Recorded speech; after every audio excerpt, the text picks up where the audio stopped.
The market in Europe is most advanced on student housing in the UK, so that's where we started because we were able to buy existing product, which is much more difficult on the continent because the purpose-built student housing is hardly existent, needs to be developed.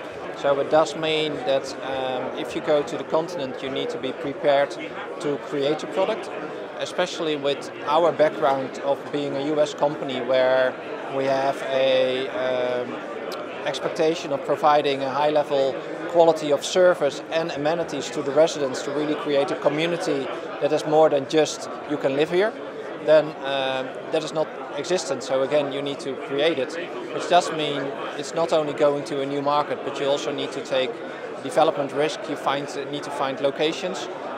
It takes 2-3 years before it's up and running.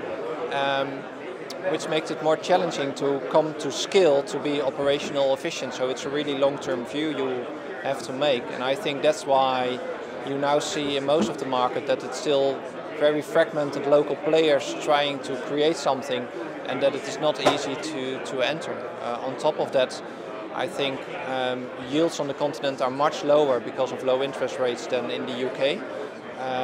So it does also mean for maybe opportunistic capital being the early movers, it's more challenging to get to their returns on the continent than it may have been a couple of years ago entering into the UK market.